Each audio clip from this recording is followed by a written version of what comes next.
السلام علیکم پاپا. وعلیکم السلام. کیا حال ہے؟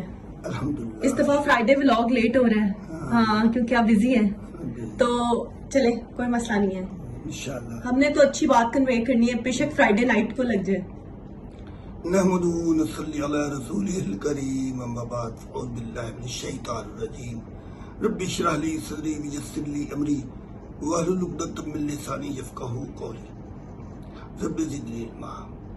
بیٹا آج کا موضوع بڑا خوبصورت ہے، جس کا ٹائٹل میں نے رکھا ہوا ہے دنیا کا خوبصورت نغمہ. اللہ تعالیٰ کی توفیق سے میں خوبصورت نغمہ کا ذکر کرنے لگا ہوں. وہ ایک ایسا نغمہ ہے جس کا معجزہ یہ ہو کہ وہ ساری دنیا میں 24 گھنٹوں میں سے 1 سیکنڈ کے لیے ساری دنیا کی فضا میں بند نہ ہو. جو اللہ اکبر سے شروع ہو، لا الہ الا اللہ پر بند ہو. اگر ہم غور سے سنیں اس پکار کو تو اللہ تعالیٰ کی کبریائی کی صدا بلند نظر آتی ہے. یعنی اللہ بڑا ہے، اللہ تعالیٰ بہت ہی بڑا ہے، اتنا بڑا ہے جس کا ہم اندازہ نہیں لگا سکتے. یہاں پر میں قرآن کا حوالہ یعنی سورۃ کہف میں اللہ تعالیٰ کی کبریائی کی صفات کی اس مثال سے دے کر سمجھایا جا رہا ہوں کہ اس دنیا کے تمام سمندر سیاہی بن جائیں اور درخت کلمے بن جائیں، یہ عمل 7 دفعہ ہو تو بھی اللہ تعالیٰ کی صفات پھر بھی باقی رہ جائے گی. ہمیں اس بات سے اندازہ ہو جانا چاہیے کہ اللہ تعالیٰ کی ذات کتنی بلند و بالا ہے. ہم ساری زندگی اس کا احاطہ نہیں کر سکتے. ہاں صرف ایک شرط ہے کہ جب ہم جنت میں جائیں گے انشاءاللہ تو دیدار الہی ہوگا، تو پھر اندازہ ہو جائے گا. بلکہ میں قرآن کے مطالعہ سے کہتا ہوں کہ جب اس دنیا سے آنکھ بند ہو جائے گی، دوسری دنیا میں چلے جائیں گے تو نیک لوگوں کو اللہ تعالیٰ کے عجائبات کا علم ہو جائے گا. قرآن کے حوالے سے سورۃ اعراف سے بھولا ہوا سبق یاد کرا رہا ہوں. جب نکالا آپ کے رب نے بنی آدم کی پیٹھوں سے ان کی روحوں کو تو اس نے گواہ بنایا تمہیں ان کی جانوں پر. الست بربکم قالوا بلا شہدنا، کیا میں تمہارا رب نہیں ہوں؟ انہوں نے کہا کیوں نہیں، ہم گواہی دیتے ہیں. لیکن اس بات سے تم قیامت کو غافل ہو گئے. ابتدا میں تمام روحوں نے پکار کر کہہ دیا بھلا کیوں نہیں، تو ہی ہمارا رب ہے. اب کیا ہوا؟ اللہ تعالیٰ نے قیامت تک یاد دہانی کے لیے اس خوبصورت نغمہ کو عطا کر دیا. اس نغمہ کی روح سے سب سے اعلیٰ رب کا تصور دیا جا رہا ہے، لیکن اس کے باوجود ہم بھولے بھٹکے پھر رہے ہیں. یہ آواز ہمیں دہائی دے رہی ہے کہ لوٹ کر میری طرف آ جا. میں پاک روح نے زندگی میں اس نغمہ پر عمل کر کے کامیابی حاصل کر لی تو دنیا ہی میں ان کی بشارتیں ملنے شروع ہو گئی. مؤذن رسول بلال حبشی رضی اللہ تعالیٰ عنہ، جس کو نبی کریم صلی اللہ علیہ وسلم کے ساتھ سب سے پہلے جنت میں داخلہ کی اجازت نصیب ہوگی. اب آپ اس سے اندازہ لگا لیں جس نے بھی اس نغمہ کا ہار گلے میں پہن لیا کتنی بابرکت نسبت ہو جائے گی. اللہ تعالی ہم سب کو اس کی توفیق عطا کرے، آمین. بیٹا کیا جدید اور سائنسی دور میں اس نغمہ کی اہمیت اور قدر و منزلت ہے؟ اب ہم نے اس کا جائزہ لینا ہے کہ اس دور میں، جدید دور میں، کیا اس کی قدر و منزلت کی جاتی ہے؟ جو ترقی کا زمانہ آ رہا ہے، ہماری مصروفیت اتنی بڑھ گئی ہے، اس نغمہ کی قدر و منزلت کو بھولے جا رہے ہیں. گھر ہو، سفر ہو یا کہیں سیرگاہ ہو، ہم سب موبائل میں اتنے کھو جاتے ہیں کہ قریب مسجد سے یہ خوبصورت نغمہ بلند ہوتا جا رہا ہو، ہمیں سنائی نہیں دیتا، اس کا تقدس اور عظمت پامال ہوتی جا رہی ہے۔ ہم بے فکر ہیں۔ جو ہمارے آباء اجداد تھے وہ کس طرح احترام کرتے تھے، وہ یہ تھا کہ جب اذان کی آواز سنائی دیتی سارے کام بند ہو جاتے۔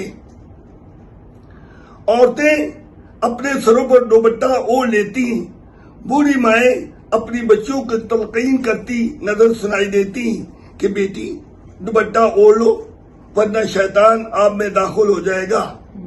آپ خود ہی اندازہ لگا سکتے ہیں کہ میرے خیال کے مطابق 1% سے کم لوگ ہیں جو اس نغمہ کا احترام کرتے ہیں۔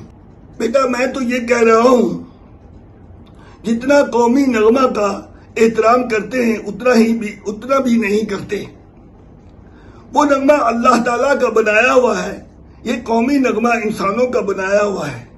پھر اس نغمے میں اللہ تعالیٰ کی طرف سے مسلسل صدا جا رہی ہے، آتی جا رہی ہے اور گارنٹی دی جا رہی ہے، حی علی الفلاح، دین و دنیا کی کامیابی اسی میں ہے۔ یہ آواز ہمیں پکار کر دعوت دے رہی ہے کہ اے غافل انسان، اب بھی وقت ہے، تو کامیابی حاصل کر سکتا ہے۔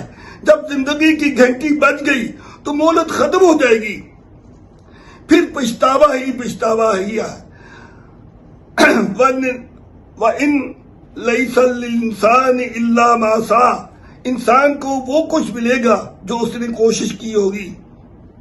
بیٹا مجھے یہاں پر ایک تاریخی واقعہ اور حقیقی واقعہ یاد آ گیا ہے۔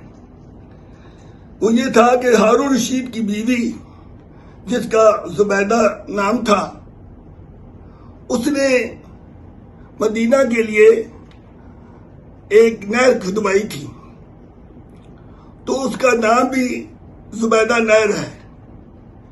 وہ اللہ کو پیاری ہو گئی جب اس نے نہر کھود کے کچھ دنوں کے بعد، کچھ وقت کے بعد وہ اللہ کو پیاری ہو گئی، تو اس کی نیک بھی سہیلی جو تھی اس کو خواب میں آئی۔ اس نے سوال کیا، زبیدہ یہ اتنا بڑا اعلیٰ مقام جو جنت میں تمہیں ملا ہے، یہ آپ کو اس نہر کے کھدوانے کی وجہ سے ہوا ہے؟ اس نے جواب دیا کہ نہیں، یہ نہر تو حکومت کے اخراجات سے بنائی جا رہی تھی، تو اس میں کنٹریبیوشن تو میرا تھا لیکن اس قدر نہیں تھا کہ جتنا کہ اس کو اللہ تعالیٰ نے یہ مجھے درجہ عطا کیا ہے۔ یہ ہوا کہ بھی جب میں نہر تعمیر ہو رہی تھی تو اس وقت ایک وقت میں اذان کی آواز سنائی دی، تو میں نے حکم دیا کہ تمام لوگ اپنے کاروبار اس کو بند کر دیں اور اس اذان کو سنیں۔ تو انہوں نے اس پر عمل کیا۔ اس کی وجہ سے اللہ تعالیٰ نے بتایا کہ تم نے اذان کا احترام کیا ہے، اس لیے تمہیں اس اعلیٰ جنت میں مقام ملا ہے۔ سبحان اللہ۔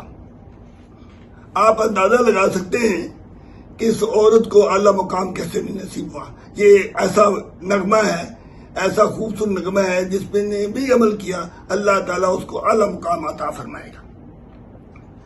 قیمتی اور محدود وقت، عموماً یہ نغمہ 3 یا 4 منٹ کا ہوتا ہے، لیکن اس کا ثواب یعنی اجر اتنا ہے کہ میرے نبی کریم صلی اللہ علیہ وآلہ وسلم نے بتایا کہ اللہ تعالیٰ اگر اس دنیا میں اس کا اجر عملی شکل میں دکھا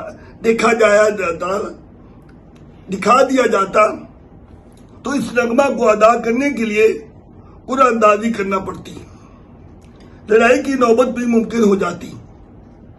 لوگوں کے دلوں پر یہ سوال پیدا ہو جاتا ہے کہ تمام مسلک کے اوقات کے اندر فرق ہے، سب کے لیے 5 اوقات سب کے لیے ایک جیسا نہیں ہے، تو ہم کیا کریں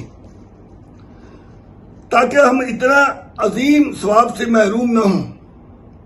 اتنی بڑی فضیلت سن کر ہر ایک کے دل میں انشاءاللہ ضرور شوق پیدا ہو جائے گا اس کے لیے یہ ہے کہ جو قریب سے پہلی اذان ہو اس پر عمل کر کے اپنی زندگی کا سنہری اصول بنا لیں، یہی آپ کے لیے کافی ہو جائے گا۔ اللہ تعالیٰ اس پر عمل کی توفیق بخشے، آمین۔ آمین۔ آخر میں ان اشعار سے اپنی بات کو آپ تک پہنچانے کی معمولی سی کوشش کی ہے۔ یہ نغمہ فصل گل و لالا کا نہیں پابند، بہار ہو یا خزاں لا الہ الا اللہ، مجھے ہے حکم ادا لا الہ الا اللہ، مجھے ہے حکم ادا لا الہ الا اللہ۔ سدا خوش رہو، اللہ تعالیٰ آپ کا حامی و ناصر رہے، آمین۔ آمین۔ اب سے سب سے درخواست ہے کہ اس نغمہ کے لیے سب کو شیئر کریں تاکہ دور دور تک یہ میسج پہنچے اور آپ کو بھی ثواب ملے اور مجھے بھی ثواب ملے۔ انشاءاللہ۔ اللہ آپ کو حامی و ناصر ہو۔ اللہ آمین۔ حافظ۔